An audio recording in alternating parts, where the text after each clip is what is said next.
Hello, my awesome scientist. So tonight we are going to talk about what we call the lunar cycle.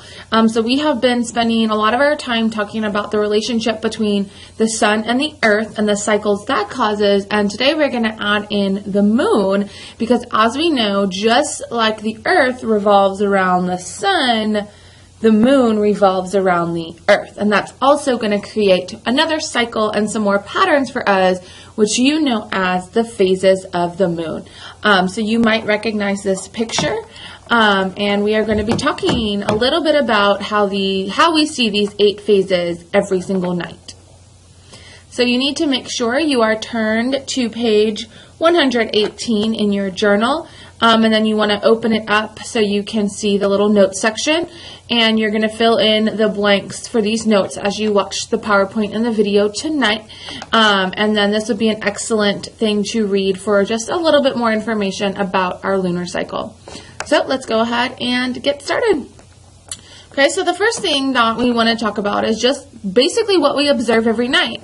And every night our moon appears to look very different to us, and it depends on its position between the sun and the earth. Okay, so depending on where it is in its revolution around the earth is going to change how we actually see it.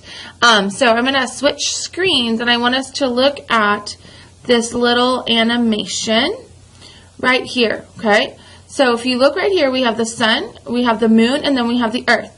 And this video is going to show us the earth revolving around the moon. And depending on where these 3 celestial bodies are is going to determine how much of the moon's light we actually see. So here you can see the sun's light is hitting the moon. And this half is lit and this half is not.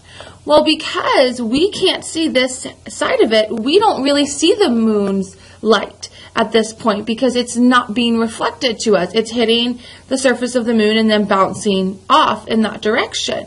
So this is when we see the new moon, which makes it look like the moon's not visible at all. But then it revolves around the earth, and you can see at this point a little bit more starts to be visible to us as it goes around. And so depending on its position between the sun and the earth, we're going to see different portions of the moon, just like you're seeing in this little video animation. And we're going to be talking a lot more about that today and tomorrow. Okay, so let's flip back to our notes. Okay, so the next thing that we need to make sure that we understand is that the moon reflects light from the sun. Remember, the moon does not make its own light. The sun basically hits the earth and then reflects off. And that's why we are able to see different parts of the moon lit up. Okay. So remember, the moon does not make its own light. It is getting light reflected from the sun. Okay, so we know that the moon revolves. It's going to revolve around the earth. And it takes about 29 days. So for the moon to go one full circle around the earth takes about 29 days. This number is going to be very, very important. Okay, so you want to make sure you memorize how long this cycle takes.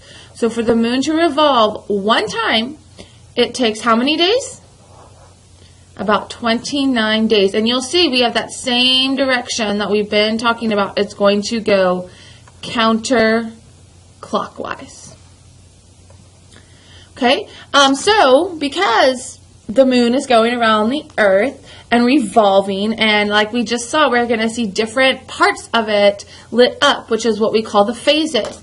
When it looks like the moon's light is getting fuller, like in this top picture right here, okay, right here, you can see we start at a new moon, then it gets a little bit more lit, then it gets a little bit more lit, then it gets a little bit more lit till we see a full moon. Those are the phases that we call waxing. Okay, so waxing is when the moon is getting fuller and more lit. It's basically when we're going from a new moon where we can't see any of the light to our full moon. Those are the phases that are known as waxing. There's a little song that you can listen to after this that we'll be listening to in class, and it tells you a little trick If the right side is lit up, call it waxing. Think of the first letter in relaxing, because relaxing starts with an R, and when the right side is lit up, those are the phases that are waxing. That's when the light is getting fuller. Okay? Then on the other hand, down here is when we start with the full moon. And now, as we're making that revolution, we're seeing a little bit less, and a little bit less of that moon's light until we can't see it anymore. And those are the phases that we call waning. So when the left side is lit up, we call it waning. That's when the light is getting smaller or less lit, and that's when we're going from a full moon to a new moon. Okay?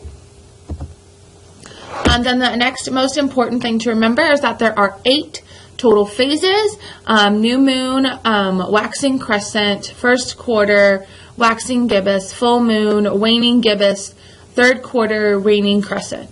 And the main thing that we want to focus on in 5th grade is not necessarily the names of all the phases, but the fact that they occur about every 29 or 30 days.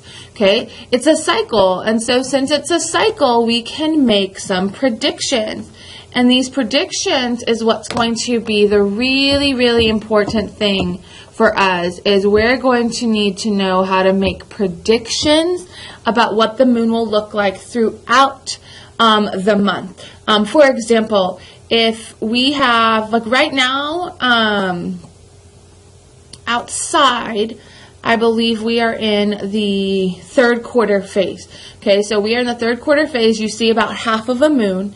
Well, if we know that the cycle lasts about 30 days, then we can predict the next time we'll see the 3rd quarter moon. So if we're seeing the 3rd quarter moon today, the next time we see it is going to be about 30 days. Okay, because that's how long the cycle lasts. So we're going to be talking a lot about how to use this information about the moon to make predictions about its appearance throughout the month.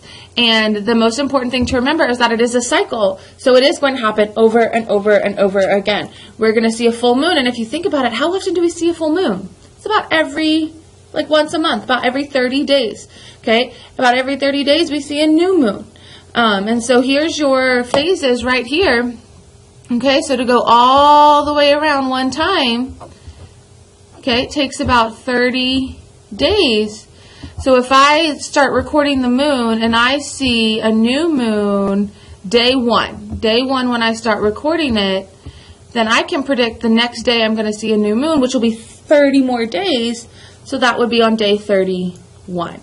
Okay, but we will talk more about how to make predictions tomorrow. We will also look a little bit more detail at each phase.